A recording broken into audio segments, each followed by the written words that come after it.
नमस्कार दोस्तों, कैसे हैं आप लोग। आशा करते हैं आप लोग सब अच्छे होंगे, स्वस्थ होंगे और मस्त होंगे। तो जैसा कि फ्रेंड्स, आज है आपका 2 जुलाई और 2 जुलाई को दोस्तों आपका सीआरपीएफ ट्रेड्समैन कांस्टेबल का जो एग्ज़ाम था फ्रेंड्स आपका नहीं था, ठीक है, क्योंकि आज संडे था। तो आज की इस वीडियो में देखेंगे कि सीआरपीएफ ट्रेड्समैन का जो आगे आपका एग्ज़ाम है 3 तारीख से 3 जुलाई से 12 जुलाई के तक आपका एग्जाम अभी चलेगा। तो उनमें क्या क्या जीके के प्रश्न जो कि एक्सपेक्टेड पूछे जा सकते हैं, ठीक है। तो आज का वीडियो हमारा इसी के ऊपर रहेगा। 75 प्रश्नों का सीरीज देखेंगे हम लोग। तो चलिए वीडियो को स्टार्ट करते हैं बिना किसी देरी के। पीडीएफ टेलीग्राम पे मिल जाएगा, लिंक डिस्क्रिप्शन में दिया गया है। और 1 जुलाई का जो पीडीएफ है आपको टेलीग्राम पर ऑलरेडी भेज दिया गया है, ठीक है। तो चलिए वीडियो को स्टार्ट करते हैं बिना किसी देरी के।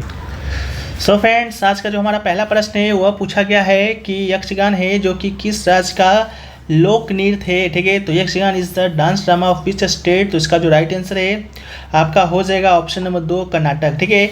यक्षगान है जो कि भारत के कर्नाटक राज्य का पारंपरिक नृत्य नाट्य है जो कि एक प्रशंसनीय शास्त्रीय पृष्ठभूमि के साथ किया जाने वाला अनोखा नृत्य है, ठीक है।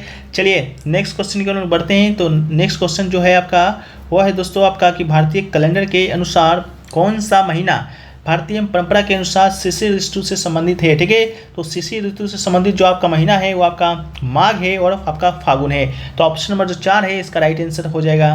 वहीं पर नेक्स्ट क्वेश्चन देखें तो नेक्स्ट क्वेश्चन आपसे पूछा गया है कि आपका कि भारतीय राष्ट्रीय कांग्रेस की जो प्रथम महिला अध्यक्ष है वो फ्रेंड्स आपका कौन थी, यानी कि who was the first women president of the Indian national Congress. तो इसका जो राइट आंसर है आपका option number 1 Shrimati Annie Besant, ठीक है। श्रीमती एनी बेसेंट आपका इसका राइट आंसर हो जाएगा। बात कर लेते हैं एनी बेसेंट का। तो ये आपका भारतीय राष्ट्रीय कांग्रेस की अध्यक्ष बनी कब थी, तो ये दोस्तों आपका 1917 में आपका बनी थी। इसके अलावा भारतीय राष्ट्रीय कांग्रेस का जो स्थापना है वह आपका 1885 में हुआ था। तो उस समय आपका अध्यक्ष जो कि कौन बने थे, तो प्रथम जो अध्यक्ष हैं वो आपका व्योमेश चंद्र बनर्जी हैं। इसके अलावा हम लोग बात करते हैं भारतीय राष्ट्रीय कांग्रेस की प्रथम भारतीय महिला अध्यक्ष की। तो भारतीय जो महिला अध्यक्ष है आपका प्रथम वो दोस्तों आपका बनी है सरोजनी नायडू, ठीक है। कौन बनी है, तो सरोजनी नायडू जी बनी है। ये कब बनी है, तो ये दोस्तों आपका 1925 में आपका अध्यक्ष बनी थी, ठीक है। इसके अलावा सरोजनी नायडू को जब भारत आज़ाद हुआ था 1947 में, तो स्वतंत्र भारत का जो प्रथम राज्यपाल है वो आपका उत्तर प्रदेश का बनाया गया था, सरोजनी नायडू को ही बनाया गया था, ठीक है। चलिए नेक्स्ट क्वेश्चन के बारे में। तो नेक्स्ट क्वेश्चन है आपका कि दाब मापने का एसआई मात्रक है जो कि क्या है, तो यानी कि what is the SI unit of measuring pressure. तो इसका जो राइट आंसर आपका हो जाएगा पास्कल, दोस्तों आपका राइट आंसर हो जाएगा। जो दाब मापने की जो एसआई यूनिट है उसको हम लोग पास्कल के नाम से जानते हैं। और 1 पास्कल इक्वल टू 1 न्यूटन प्रति मीटर वर्ग के बराबर आपका होता है। नेक्स्ट क्वेश्चन है आपका, नेक्स्ट क्वेश्चन पूछा गया है कि फ्रांस में आयोजित भारत महोत्सव 1984 में किस पांडवानी गायिका को सम्मानित किया गया है, यानी कि which Pandavani singer was honoured at the festival of India in France 1984। तो इसका जो राइट आंसर है आपका तीजन बाई हो जाएगा। तीजन बाई की बात करेंगे तो ये आपका पांडवानी गायिका हैं, ठीक है। जो पांडवानी गायिका हैं इनका जो संबंध है आपका कहाँ से है, तो भारत के छत्तीसगढ़ राज्य से इनका संबंध है, ठीक है। पांडवानी जो नृत्य कला है पांडवानी, ये दोस्तों ये भी आपका कहाँ का है, तो छत्तीसगढ़ का ही क्या है लोक नृत्य है, सॉरी, ठीक है। उन्हें 13 साल की उम्र में पहली बार एक महिला के रूप में पांडवानी की वेदमती शैली में गाया गया था। और क्योंकि पारंपरिक रूप से महिलाएं वेदमती में बैठी हुई शैली में गाती थी जो कि चंद्रखुरी नामक एक गांव था, ठीक है। तो ये क्वेश्चन आपके लिए इंपॉर्टेंट था। नेक्स्ट क्वेश्चन है वह है कि जेम्स चैडविक ने किसकी खोज की थी, ठीक है। तो जेम्स चैडविक की बात करेंगे तो ये दोस्तों आपका न्यूट्रॉन का खोज किया था, तो राइट आंसर आपका न्यूट्रॉन हो जाएगा। इसके अलावा हम लोग बात करेंगे प्रोटॉन की खोज किसने किया था, तो ये दोस्तों आपका रदरफोर्ड ने नाम दिया था प्रोटॉन का, लेकिन जब खोज की बात की जाएगी तो गोल्डस्टीन इसका राइट आंसर हो जाएगा। इसके अलावा इलेक्ट्रॉन की खोज की बात करेंगे तो जे थॉमसन के द्वारा दोस्तों 1897 ईस्वी में आपका इलेक्ट्रॉन का खोज किया गया था, ठीक है। अगला जो क्वेश्चन है दोस्तों आपका कि सबसे स्वच्छ शहर कौन सा है, ठीक है। तो सबसे स्वच्छ शहर की बात करेंगे तो ये दोस्तों आपका क्या हो जाएगा, इंदौर इसका दोस्तों राइट आंसर आपका हो जाएगा, ठीक है। तो अगला जो प्रश्न फ्रेंड्स वो है कि राजस्थान से उद्गम होने वाली नदी कौन सी है, ठीक है। तो ऑप्शन में दोस्तों आपको बनास या लूनी देखने को मिलेगा, ठीक है।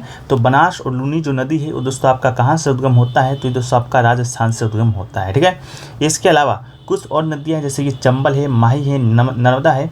तो इन नदियों की बात करेंगे तो इन नदियों का जो उद्गम है वो दोस्तों आपका कहाँ से होता है, तो आपका मध्य प्रदेश से होता है। ठीक है, बात कर लेते हैं दोस्तों सबसे पवित्र नदी, सबसे लंबी नदी गंगा नदी का।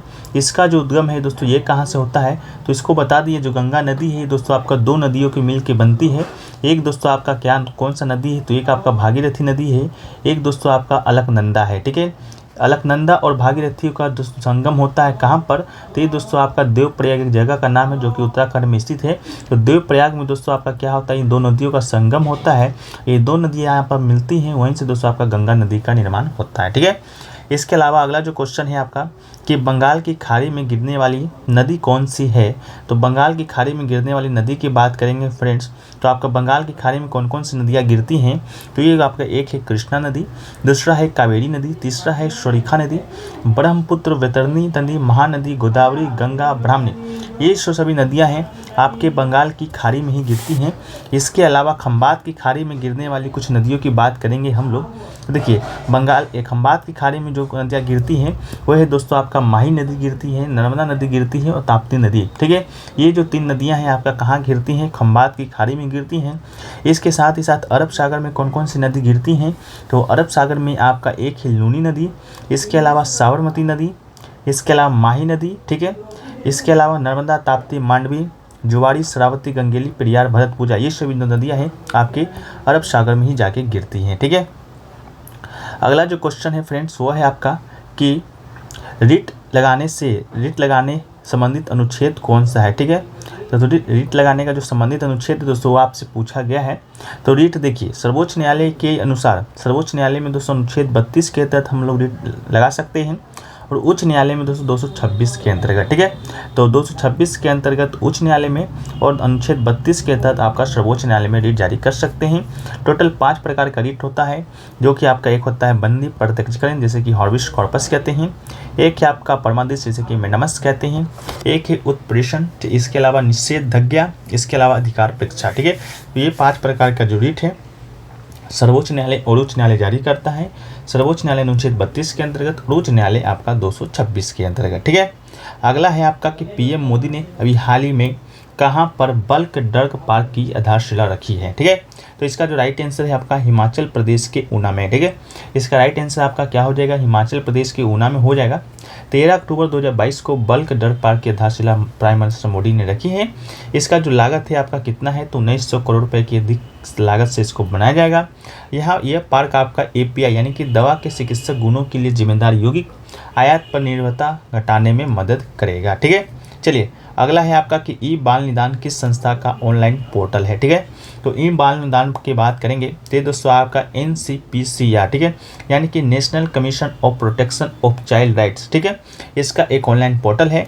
इसमें आपका बाल अधिकारों के उल्लंघन के खिलाफ शिकायतों के निवारण के लिए अपने ऑनलाइन पोर्टल बाल निदान को नया रूप दिया है। ठीक है, नेक्स्ट क्वेश्चन की बात करेंगे कि प्लासी का जो युद्ध है आपका किसके किसके मध्य में हुआ था। ठीक है, तो प्लासी का युद्ध की बात करेंगे तो पहली बात तो ये हुआ कब था, तो ये आपका हुआ था 1757 ईस्वी में। ठीक है, डेट की बात करेंगे तो ये आपका हुआ था 23 जून को। ठीक है, 23 जून 1757 को आपका प्लासी का युद्ध हुआ था।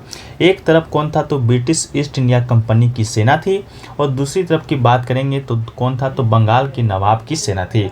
अब बात कर लेते हैं कि ब्रिटिश ईस्ट इंडिया कंपनी की सेना का नेतृत्व कौन कर रहा था, तो ये आपका रॉबर्ट क्लाइव कर रहा था। लेकिन उस समय बंगाल का नवाब कौन था, तो सिराजुद्दौला था। ठीक है, तो रॉबर्ट क्लाइव सिराजुद्दौला के बीच आपका प्लासी का युद्ध हुआ था, या कहिए ब्रिटिश ईस्ट इंडिया कंपनी की सेना के बीच और बंगाल के नवाब के बीच हुआ था। ठीक है, इसमें क्या हुआ था कि सिराजुद्दौला का एक आपका मंत्री कहिए या दोस्त कहिए, जो भी कहिए, मीर जाफर था, ये रिश्तेदार कहिए, उसके विश्वासघात के चलते प्लासी का युद्ध है जो कि आपका सिराजुद्दौला हार गया था। ठीक है, चलिए अगला है आपका कि निर्मला और मानसरोवर उपन्यास के लेखक कौन है। ठीक है, तो इसका जो राइट आंसर है आपका मुंशी प्रेमचंद्र। ठीक है, मुंशी प्रेमचंद के द्वारा आपका निर्मला और मानसरोवर उपन्यास है जो कि लिखा गया है। ठीक है, मुंशी प्रेमचंद के मूल नाम की बात करेंगे तो धनपत राय श्रीवास्तव इनका मूल नाम है। इसके अलावा इनके द्वारा अन्य लिखित उपन्यास की बात करेंगे तो इनके द्वारा जो अन्य लिखित उपन्यास है गोदान है, कर्मभूमि है, गवन है, मानसरोवर है और लद्दाख है। ठीक है, ये सभी जो पुस्तकें हैं, आपके उपन्यास है, आपके मुंशी प्रेमचंद के द्वारा ही लिखे गए हैं। नेक्स्ट क्वेश्चन की बात करेंगे तो नेक्स्ट क्वेश्चन है आपका अंडमान और निकोबार का जो कुल क्षेत्रफल है वो आपका कितना है। ठीक है, तो अंडमान और निकोबार के कुल क्षेत्रफल की बात करेंगे तो 8,249 किलोमीटर स्क्वायर, ये आपका अंडमान और निकोबार का कुल क्षेत्रफल है। इसके अलावा लक्षद्वीप की बात करेंगे तो इसका जो कुल क्षेत्रफल है आपका 32 वर्ग किलोमीटर है। चंडीगढ़ की बात करेंगे तो 114 वर्ग किलोमीटर है। पुडुचेरी का 492 है। दादर व नागर हवेली दमन द्वीप का आपका 603 है। दिल्ली का बात करेंगे तो 1,483 वर्ग किलोमीटर है। वहीं पर अंडमान निकोबार आइलैंड की बात करेंगे तो 8,249 है। जम्मू कश्मीर आपका 42,241 वर्ग किलोमीटर है। लद्दाख आपका 59,146 वर्ग किलोमीटर का क्षेत्रफल है। ठीक है, नेक्स्ट क्वेश्चन की बात करेंगे तो है पल्लवों की राजधानी कौन सी थी। ठीक है, तो पल्लव की बात करेंगे तो इसकी राजधानी थी आपका कांचीपुरम। ठीक है, तो इसका राइट आंसर आपका कांचीपुरम हो जाएगा। इसके अलावा पल्लव वंश के संस्थापक की बात करेंगे तो आपका दक्षिण भारत का एक राजवंश था जिसके संस्थापक थे आपके सिंह विष्णु। ठीक है, तो सिंह विष्णु इसके संस्थापक थे। इसका जो अवधि है आपका 275 ईसा पूर्व से 897 ईसा पूर्व तक माना जाता है। और कांचीपुरम जो कि इसकी राजधानी थी, ये आपका रेशम और शैलकृत मंदिरों के अत्यधिक निर्माण के लिए है जो कि जाना जाता है। ठीक है, इसके अलावा अन्य कुछ राजवंश है उनके राजधानी को देख लेते हैं, जैसे कि आपका एक है हर्यक वंश। ठीक है, तो इसकी जो राजधानी थी आपके राजगिरी थी, बाद में जाके इसका पाटलिपुत्र हो गया था। इसके अलावा शिशुनाग वंश की राजधानी की बात करेंगे तो राजगिरी या राजगीर दोनों सेम ही है। नंद वंश की बात करेंगे तो पाटलिपुत्र। मौर्य वंश की बात करेंगे तो पाटलिपुत्र, लेकिन मौर्य वंश के प्रथम राजधानी की बात करेंगे तो इसका भी प्रथम राजधानी आपका राजगिरी था या राजगीर था। ठीक है, इसके अलावा शुंग वंश की बात करेंगे तो पाटलिपुत्र था, बाद में आपका विदिशा हो गया था। तो ऑप्शन के अनुसार इसको आपको क्लिक करना पड़ेगा। कण्व वंश की बात करेंगे तो पाटलिपुत्र था। गुप्त वंश का भी पाटलिपुत्र था। इसके अलावा चोल वंश की बात करेंगे तो पुहार या तंजावुर इसका राजधानी था। सातवाहन वंश की बात करेंगे तो प्रतिस्थानपुरम या अमरावती, दोनों में से कोई एक आपको क्लिक करना है जो ऑप्शन में दिया रहेगा। कुषाण वंश की बात करेंगे तो आपका पेशावर था, बगराम था, तक्षशिला था और आपका मथुरा था। पल्लव वंश का कांचीपुरम। चालुक्य वंश का आपका बदामी था। राष्ट्रकूट की बात करेंगे तो मान्यखेड़ था। इसके अलावा कुषाण वंश का हो गया है, पल्लव का भी हो गया है। इसके अलावा उदयन ने मगध की राजधानी राजगिरी को पाटलिपुत्र शिफ्ट कर दिया था। ठीक है, मगध। ठीक है, मगध की राजधानी की बात करेंगे तो आपका मगध यानी कि मौर्य वंश आपका कहाँ पर आया था, तो मगध में ही था। उसकी राजधानी आपका राजगीर पहले था, लेकिन उदयन आपका एक शासक हुआ था जो कि आपका पाटलिपुत्र शिफ्ट कर दिया था। ठीक है, चलिए नेक्स्ट क्वेश्चन है आपका औद्योगिक नीति किस पंचवर्षीय योजना में लाई गई थी। ठीक है, तो इसका जो राइट आंसर है आपका सेकंड पंचवर्षीय योजना हो जाएगा। ठीक है, सेकंड पंचवर्षीय योजना में आपका औद्योगिक नीति है जो कि संकल्प शुरू हुआ था। दूसरी पंचवर्षीय योजना की बात करेंगे तो आपका महालनोबिस मॉडल पर आधारित था। उद्योग विकास और विनियमन अधिनियम 1951 के अनुसार उद्योगों पर नियंत्रण बनाए रखने के लिए लाइसेंस प्रणाली का सहारा लिया जो कि 1991 तक जारी रहा था।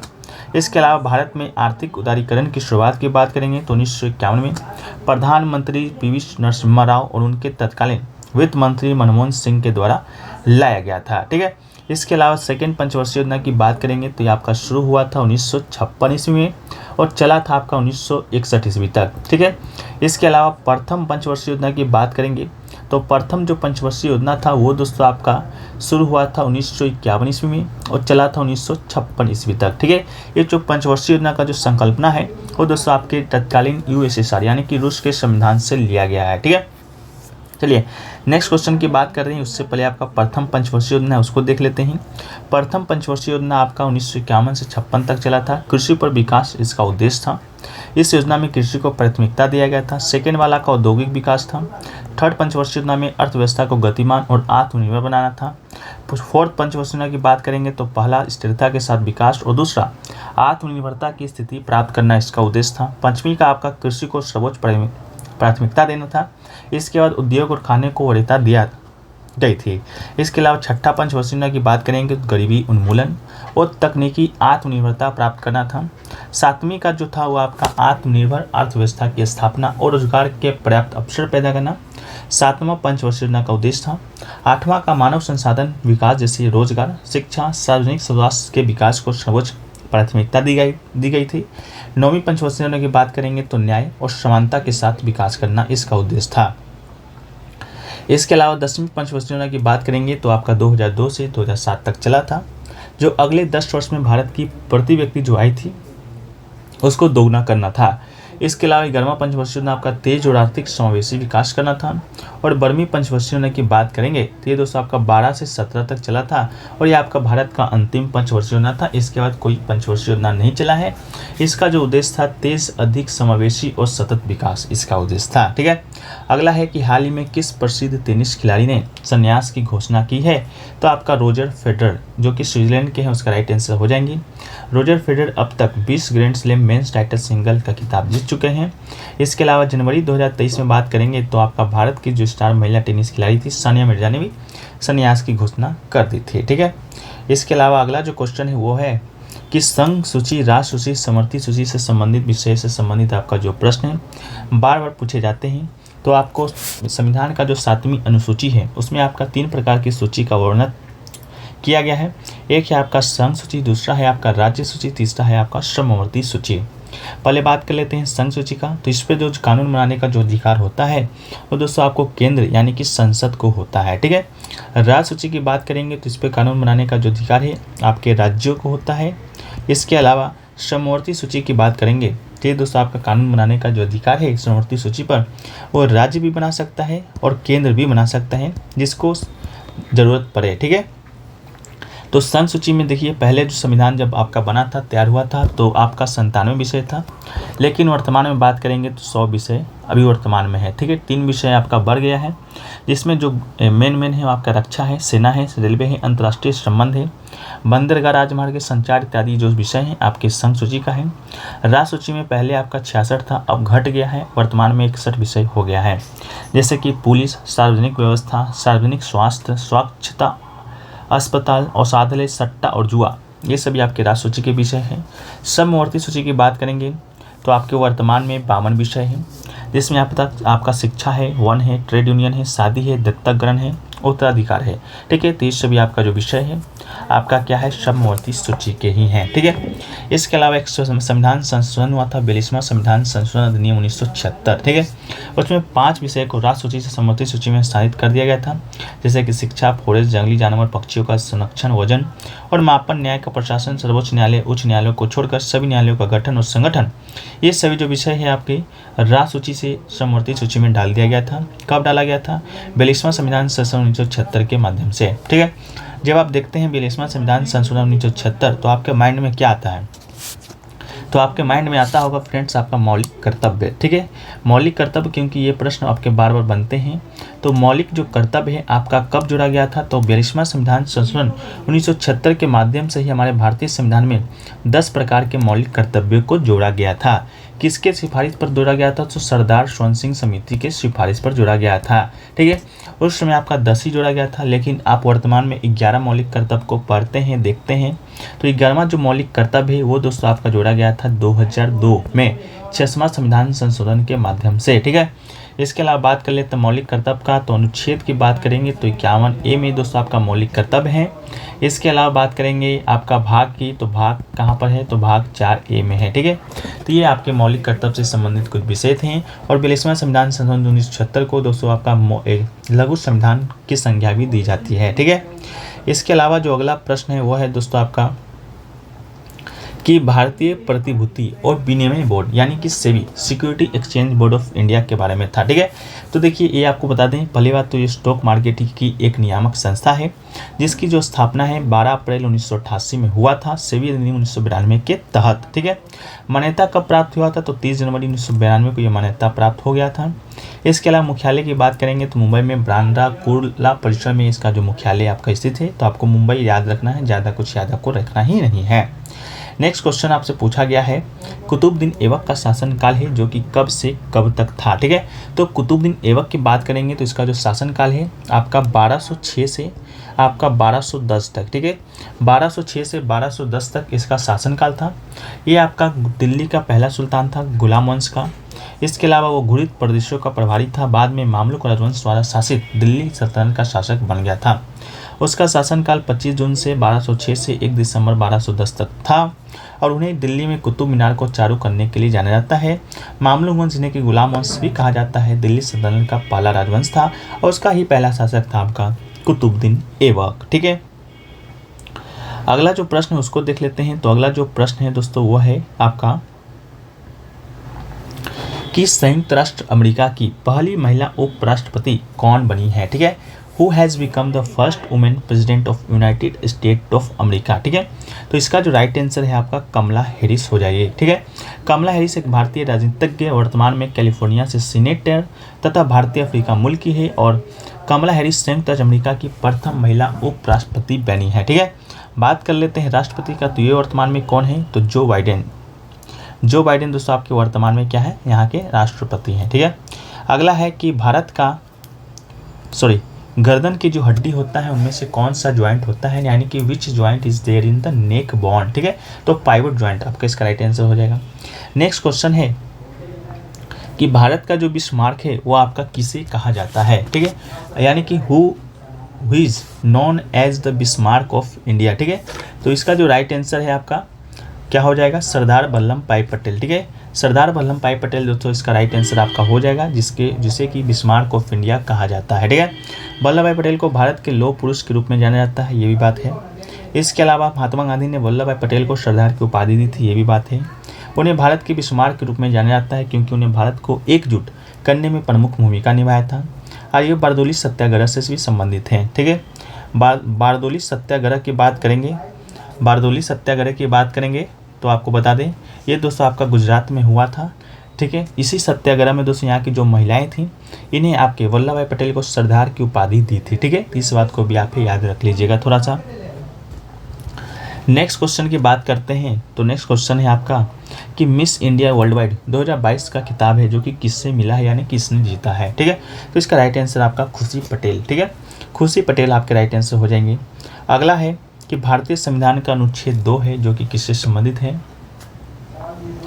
तो भारतीय संविधान के अनुच्छेद 2 की बात करेंगे तो ये कहता है कि नए राज्यों का प्रवेश या स्थापना। ठीक है, नए राज्यों का प्रवेश होगा या स्थापना होगा, यह आपका अनुच्छेद 2 कहता है। संसद संघ में कानून स्वीकार करके ऐसे नियम और शर्त पर नए राज्यों की स्थापना कर सकती है जैसा कि वो उचित समझती है। ठीक है, इसके अलावा अनुच्छेद 1 की बात करेंगे तो इंडिया यानी कि भारत राज्यों का एक संघ होगा, यह आपका अनुच्छेद 1 में है। अनुच्छेद 3 कहता है कि नए राज्यों का गठन, क्षेत्रों और सीमाओं या मौजूदा राज्यों के नामों में परिवर्तन, यह आपका अनुच्छेद 3 कहता है। ठीक है, अगला है आपका से पूछा गया था कि पानीपत का जो द्वितीय युद्ध है अकबर और हेमू के बीच किस वर्ष हुआ था। तो आपको बता दें फ्रेंड्स, पानीपत का जो द्वितीय युद्ध है वो आपका हम कल के प्रैक्टिस सेट में कराए हैं। ठीक है, कल के प्रैक्टिस सेट में कराए हैं। जो लोग भी नहीं देखे हैं आप लोग जाकर देख लीजिएगा कि हम पानीपत का द्वितीय युद्ध के बारे में चर्चा किए थे कि नहीं किए थे। ठीक है, तो इसका जो राइट आंसर है आपका 1556 ईस्वी में हुआ था। ठीक है, कल के जो प्रैक्टिस सेट में हमने आपको क्या किया था, बहुत सारे ईयर के नाम लिख दिए थे जिसमें आपका क्या हुआ था, महत्वपूर्ण युद्ध हुआ था। उसमें ही आपको हम बताए थे कि 1526 में पानीपत का प्रथम युद्ध हुआ था। इसके अलावा 1556 में पानीपत का सेकेंड युद्ध हुआ था।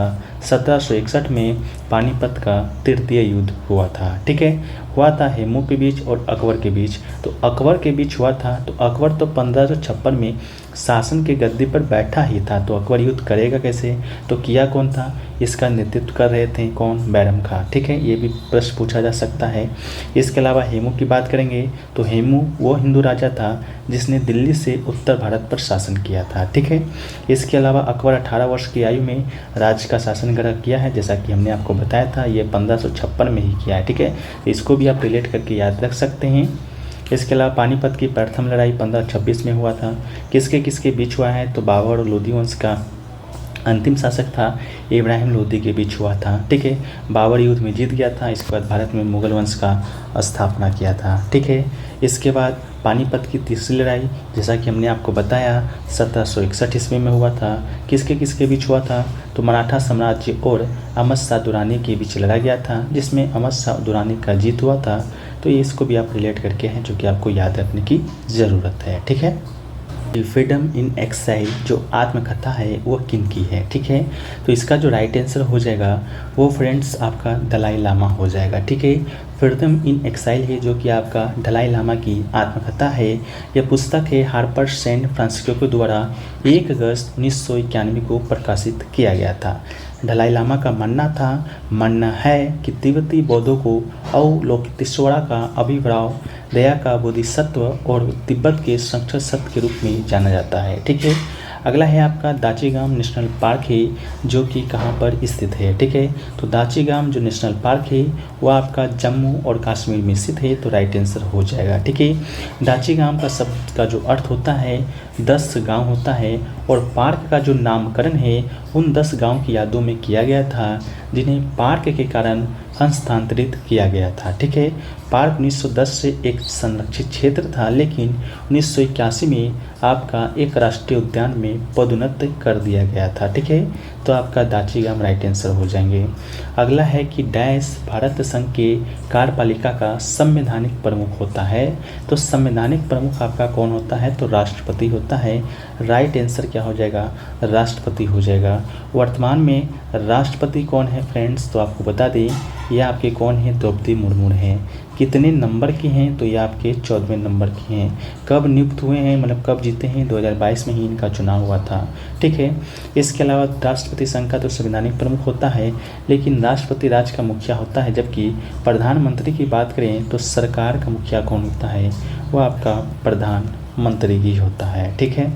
नेक्स्ट है महाधिवक्ता है जो कि किस अनुच्छेद के तहत आता है। तो महाधिवक्ता का जो आपका अनुच्छेद है आपका अनुच्छेद 165 है, ठीक है।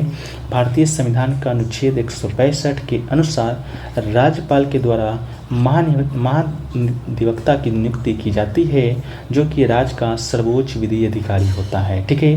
केंद्र का सर्वोच्च विधि अधिकारी कौन होता है, तो महान्यायवादी होता है जिसे कि अटॉर्नी जनरल ऑफ इंडिया भी कहा जाता है। उसका अनुच्छेद क्या है, तो वो अनुच्छेद 76 के अंतर्गत है, ठीक है। तो महाधिवक्ता जो कि राज्यपाल के द्वारा क्या होता है, नियुक्त किया जाता है। बाकी महान्यायवादी की नियुक्ति राष्ट्रपति के द्वारा किया जाता है, ठीक है। नेक्स्ट है कि भारत ने पहली बार ओलंपिक खेलों में कब भाग लिया था, ठीक है। तो भारत ने आपका पहली बार ओलंपिक खेलों में भाग 1900 ईस्वी में लिया था, ठीक है। इसके अलावा प्राचीन ओलंपिक खेलों की शुरुआत की बात करें तो यह आपका 776 ईसा पूर्व ग्रीस के ओलंपिया शहर में हुआ था, ठीक है।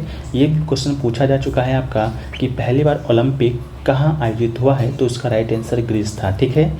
इसके अलावा भारत ने एथलेटिक्स में एक अकेले एथलीट नॉर्मेट पिचेट के साथ 2 पदक 2 रजत जीते थे, कब 1900 ईस्वी में, ठीक है। ओलंपिक में पदक जीतने वाले पहले एशियाई राष्ट्र बने थे। इसके अलावा राष्ट्र ने पहली बार 1990 में 1920 में ग्रीष्मकालीन ओलंपिक में एक टीम भेजी थी, ठीक है। भाग लिया था 1900 में लेकिन राष्ट्र की ओर से आपका जो टीम भेजा गया था 1920 में भेजा गया था। भारत ने तब से प्रत्येक ग्रीष्मकालीन में भाग लिया है। इसके अलावा भारत ने 1964 से शुरू होने वाले शीतकालीन ओलंपिक खेलों में भी भाग लिया है, ठीक है। तो शीतकालीन ओलंपिक 1964 में शुरू हुआ था, भारत ने भाग लिया था। ग्रीष्मकालीन ओलंपिक अभी हाल ही में 2020 में हुआ है जिसमें भारत ने 7 पदक जीते हैं। ये भी प्रश्न आपका बार बार बनता है जिसमें 1 आपका गोल्ड है, इसके अलावा 2 आपका सिल्वर है और 4 आपका क्या है, तो ये आपका ब्रोंज मेडल है, ठीक है। अगला है कि केरल में मास्क पहनकर कौन सा नृत्य किया जाता है। ऑप्शन में आपका कुचिपुड़ी है, ओडिसी दिया गया था, मोहिनीअट्टम दिया गया था, कथकली दिया गया था, जिसमें से 2 ऑप्शन था जो कि आप डायरेक्ट छाट सकते थे क्योंकि कुचिपुड़ी है जो कि आपका कहाँ का है, तो आंध्र प्रदेश का शास्त्रीय नृत्य है। ओडिसी कहाँ का है, तो ये आपका ओडिशा का शास्त्रीय नृत्य है। तो ये 2 ऑप्शन आपका हो ही नहीं सकता था, होता मोहिनीअट्टम या कथकली। तो इसका राइट आंसर क्या हो जाएगा, आपका कथकली हो जाएगा, ठीक है। मोहिनीअट्टम कथकली दोनों ही केरल का ही शास्त्रीय नृत्य है, इस बात को भी आप याद रखिएगा, ठीक है। नेक्स्ट क्वेश्चन है कि पहली बार जनगणना में ट्रांसजेंडरों की जो गिनती है किस वर्ष किया गया था। ऑप्शन में 1981 दिया गया था, 1991 दिया गया था, 2001 दिया गया था और 2011 दिया गया था।